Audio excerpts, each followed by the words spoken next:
What's going on, Bears fans? Welcome to another episode of Chicago Bears Central, your number one spot for everything Chicago Bears related. On today's episode, we're going to talk about Matt Eberflus not finding issue with Luke Getsy's play calling. Justin Fields breaks another record, and then we're going to compare Jack Sanborn's starts to Roquan Smith and the start of Brian Urlacher's career. We're going to get to all that and more right after this. You are now tuned in to Chicago Bears Central, your number one place for all Chicago Bears news and content. All right, Bears fans. So first up, we're going to talk about Matt Eberflus. And he was asked about the play calling of Luke Getsy, and he said this. I mean, you can always criticize play calls. That's part of the game, right? That's part of the fun in media and part of the fun of fans. The way I see it, of course, is those were good play calls. If you look at the execution of the run on third down, if we kick out the three technique and run the trap the correct way, that's the thing. The thing is hitting on the safety. We just got to do a better job of that, though it was a good play call and a good design. So, and then he goes on to say this. Justin Fields said this after the loss. He says, we just have to execute better as an offense. Trust the O-line to call that run on third down. I don't think the running back hit completely right track. Of course, he hit the right hole, but I think he just has to hit it harder. As an offense, we just have to execute better. So one of the things that we here at Chicago Bears Central after the game, C-Dub, Bobby, and myself, we did criticize Luke Getsy's play calling, and I still hold to that critique. I get what Matt Eberflus and Justin Fields are saying as far as the execution, but there have been times where Luke Getsy's play calling have left much to be desired. Now, I do say with this, I've said it before, much like with Justin Fields, much like with an improved offensive line, improved weapons, and just improvements that this team is planning and hopefully does make in the offseason, I still do want to see Luke Getsy and see just how his play calling improves with better weapons, better trust. And, Chase Claypool, who was the number one receiver in last week, is going to be the number one wideout as long as he's healthy for the rest of the season as well. Hasn't really had a chance to be fully integrated into the offense as well. So, with those things, I still do trust Luke Getsy. I know a lot of Bears fans, and me included, I have some issues with the coaching staff on offense and the coordinators, Alan Williams and Luke Getsy, just some of the things that they do at times. But we all know that this is a team that has really big holes when it comes to certain areas of both sides of the ball with talent. So, looking at that, the fact that Matt Eberflus is confident in his offensive coordinator doesn't surprise me. He should be confident in his offensive coordinator in their first year of taking over the Chicago Bears team. So he should be. What Matt Eberflus said is exactly what the head coach should say this early into a regime taking over a team. And of course, it's going to be something that we always monitor. Him saying that the fans have fun with it, the media has fun with it, and that they were good play calls. All right, if the execution of your starting quarterback and your head coach says that pointed out things that we need to execute better, okay, hopefully the execution gets better with better talent on this team. And if that continues, then I guess we'll see, right? I still do have trust in this coaching staff. Not as much trust as maybe I have in Ryan Poles overall, but I do still trust this coaching staff, and I can't wait to see what this team looks like on both sides of the ball, just with better talent overall. But as we, you're hearing Justin Fields say they have to execute better. Him even saying, he hit the right hole, just has to hit a little bit harder. Matt Eberflus going down to the point of saying they have to get better out and trapping and basically blocking a lot. Those are things that we know we have to fix on with this team, especially on that offensive line. As much as Alex Leatherwood did great, and I want to see him continue to get some starting reps because he's done great, we know that this offensive line has to improve drastically. And so we could very well, the same exact play call in a very similar situation could yield better results as we go forward with a better overall talent on that offensive line. But I'm not going to ignore the fact that Luke Getsy has made some questionable play calls as an offensive coordinator. But that's not beholden just to him. Every coach, every coordinator is going to have some things where you look back, especially in retrospect, and say, we should have actually did this. And us as fans, what was it kind of doing? We are results-based, right? We look at the result and things.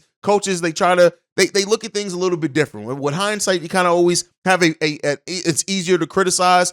But, hopefully I look at it in this way. Next season, with an improved team, improve things in other areas, if this team and the coaching staff improves with that added talent, we're going to have a hell of a team on our hands. And we know what we can do. We know what we have in Justin Fields. And speaking of Justin Fields, which brings us to our next topic, Justin Fields broke another record. And this is something that I didn't know, completely went over my radar. Last game, Justin Fields had his third rushing touchdown of over 50 yards. And no other quarterback in the NFL has ever done that in their career. So again, Justin Fields continued to break records, and hearing Justin Fields say that he felt he was moving a little slow on that run and just his continued level of just observation over himself and just being honest in how he critiques himself. We know that was a dynamic play. That was a fun play to see Justin Fields do. And it was a play that we needed to see after a week of no Justin Fields. It was good to have that play early on. But at the end of the day, it's this, right? We know that Justin Fields is special. One of the biggest questions, or probably not one of, the biggest question coming into the season that we wanted a firm answer on was, is Justin Fields the quarterback of the future? For those that were questioning it, for those that needed to see more, understand it. We got that answer. Justin Fields is the quarterback of the future. He's earned that. He's going to continue to earn that. And he's shown it. And like I said in yesterday's episode, his growth as a passer in that game when he had the best protection leaves so much room for optimism with an improved offensive line, just how Justin Fields will continue to evolve even as a passer. You add in his dynamic ability to tuck the ball and take off running. This is going to be an offense that is not going to be easy for many people to contain next season as long as we improve that offensive line, get some better weapons in here for Justin Fields as well. Growth from players like David Montgomery too, if he ends up staying, but Darnell Mooney, Khalil Herbert, Chase Claypool with an offseason in here. If they add some more wide receivers, growth from, if we do decide to keep N'Keal Harry, Velus Jones, like there's a lot of room for improvement on this team, but a lot of that improvement also is going to come from new faces coming to that offensive line and in certain skill positions as well. But Justin Fields has shown this season, if there was anyone else question, I know some people still do question it. I'm in some discords. I'm in some places where I see some people that still question Justin Fields' long-term ability as the franchise quarterback. I don't get those people. Those questions are still out there. And I think for anyone who still does have that question out there, it's definitely going to be answered next season as long as we continue the trajectory that we've seen and we improve the roster in the way that we expect this team to improve this roster going into next season. So that's definitely something that I wanted to talk about. Another player is we talked about showing and proving, right? As I've said, if you guys watch me over on the Bulls side of things, I've been in this mood, real talk with the Bulls, where I'm just like, hey, everybody on this team, from the coaching staff to everyone else, does a really good job at talking about things. You got to show me. But one player that's been showing since he's gotten the chance to start is Jack Sanborn. And there's been a lot of talk about Jack Sanborn and Roquan Smith, and if this was the right decision from the Bears, should they have held on to it? Should they have paid Roquan? I just want to go over this. Let's go over the first set of Jack Sanborn starts to the first set of Roquan Smith starts, and they are very, very similar. In his first 4 starts for the Chicago Bears, Jack Sanborn has averaged 8.5 solo tackles a game, 2.25 assisted tackles per game, 0.5 sacks per game, 1 tackles for a loss per game, and he's played 93% of the defensive snaps per game since he became a starter. In Roquan Smith's first set of starts for the Chicago Bears, he averaged 4.3 solo tackles a game, 2.33 assisted tackles, 0.3 sacks, 0.3 tackles, and he played 92% of the defensive snaps did Roquan Smith. Am I sitting here saying that Jack Sanborn is going to have a career trajectory similar to Roquan Smith? No. But I am saying that he has, at least in this stretch, had more of an impact by a little bit over margin, right? Not a huge margin, by a little bit over margin, as Roquan Smith. We're going to continue to see how the undrafted rookie and Jack Sanborn continues to perform, but at least this, right? In the sample size that we have, I know people, they want to talk about how slow he is, whatever else. He has shown an ability and a unique knack to just be around the ball, be an impact player. And Jack Sanborn has not only been playing well enough, but he's been playing great to the point to where I think he's earned that shot to be that long-term starting linebacker for this team heading into next offseason. It's going to be a continual evaluation. He doesn't get any passes, but through the regular evaluation, through the rest of this regular season, through the offseason, the training camp of next year, I think that Jack Sanborn has more than proved that he deserves a look at being that starter for the Chicago Bears. Now, one of the things that I want to compare it for, I'm going to compare Jack Sanborn's rookie season. Per this, this came from Fansided, so given the notes, this isn't something that I went out and researched myself. This is just me talking about it because the numbers interested me. So Jack Sanborn, in his first 4 starts, we're going to compare this to Brian Urlacher's first 14 starts for the Bears as a rookie. This is just fun. Am I saying that Jack Sanborn is the next Brian Urlacher? No. Let me be clear here. I am not saying that before the keyboard warriors get to typing at my neck. But with that being said, for a fun conversation, let's do it. I just went over Jack Sanborn's numbers. If you need those again, 8.5 solo tackles, almost 2.5 assisted tackles, a half a sack per game, and 1 tackles for loss for Jack Sanborn in his first 4 starts as a rookie for the Chicago Bears. Brian Urlacher's rookie season, 7 solo tackles per game, 2.33 assisted tackles per game, 0.57 sacks per game, and 1.14 tackles for loss per game. What does that mean? First of all, Brian Urlacher had a hell of a rookie season. You add in 2 interceptions for Brian Urlacher, 1 fumble recovery as well as rookie year, Brian Urlacher was balling out. But the per game stats are very similar in some areas to Brian Urlacher. So with that being said, it's this. All I'm saying is Jack Sanborn, as of right now, he needs to continually, there are no passes on this Bears team. And as the Bears look to drastically improve this roster, I'm not necessarily saying that the Bears don't look at maybe improving that and getting a surefire thing in veteran. I'm not saying that it's outside the realm of possibility, but what I am saying is that Jack Sanborn has shown a unique knack to just be a playmaker on this team. And in that way, Jack Sanborn has earned the starting position. All the critique, all the sometimes that doubt that comes from. One thing I never understand is when a player's performing on your team, how some fans of that team then just want to tear down that player. Like you hear play, oh, well, he's not quick. Oh, he's slow quan. Oh, he's this, he's that. Like, why tear down somebody who's literally giving everything and making plays on a defense that has largely sucked, right? And there is something to be said of, hey, well, this defense isn't that good. Would Jack Sanborn still have that same type of impact on a better defense? You guys know I'm of the mind with Jack Sanborn and how he's performed that I think he's going to do even better with the performance. Is he going to maybe have to get the number of tackles that he gets? Hopefully not. Hopefully we have a more solid linebacking core and a defensive line that it gets in there and does some things. But Jack Sanborn's playmaking ability, his ability and knack that he's shown to be a big-time playmaker, I think that that's going to continue even on an improved roster. I look at it as this.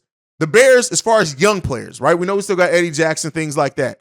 But having a core of playmakers in Jaquan Brisker and Jack Sanborn, you could do a lot worse as a base to see what else you can build out on. And we still got some other talent in those areas too that's going to be parts of the Chicago Bears defense even when they do improve. Jack Sanborn is the guy to me, right? I like Jack Sanborn. We've been on him on this particular broadcast since preseason. We noticed that Jack Sanborn was just making plays in preseason, and we asked the question, who is this undrafted rookie? Well, now people know his name, and his name is Jack goddamn Sanborn, the Sandman, and he is putting people to sleep out here in a good way as far as hitting people's heads off. Jack Sanborn, I think, deserves, and I want to see it, and I hope that this trajectory continues for him, because if it does, the fact that the Bears got a talent like that as an undrafted rookie, let's not overlook it at all. But some of the other players that I do want to talk about that really in bigger roles played pretty well. First, I talked about this a little bit. Josh Blackwell, who came in with Vidor down, Kyler Gordon both down, and he played pretty well in his time. He didn't have like anything that's eye-popping or things like that, but he was targeted at 8 times and gave up just 4 catches in those time and only allowed 46 yards on the day, did he? Am I saying that Josh Blackwell is all of a sudden this next level player? But no, I'm saying that he stepped in a time of need and showed some things that we necessarily didn't have. Now, another one that happened, a signing that we just did 2 weeks ago, that's Taco Charlton. He also played pretty good. Being down the names that we were missing in there, he came in. He had 6 snaps in week 11 and then 4 snaps in week 12. And then against Green Bay, he played 23 snaps and he didn't have any pressures. But at the end of the day, it's this. Did he play pretty well? It did okay. He did okay. So, right now he's the 4th rusher. He played 25% of the snaps and he played pretty good in that time. So again, that's another one of the name that you may hear. Andrew Brown also stepping up, playing big minutes for the Chicago Bears in this one. I'm not as high on him. If Blackson does get cut, you can definitely see Andrew Brown stepping into that. He played 23 snaps and Angelo Blackson only played 3. So considering that Andrew Brown has been on the team for less than a week, that could be some signs that, hey, maybe Blackson's on his way out and Andrew Brown's going to be in his way in. Now, the one that I really want to talk about, Elijah Hicks.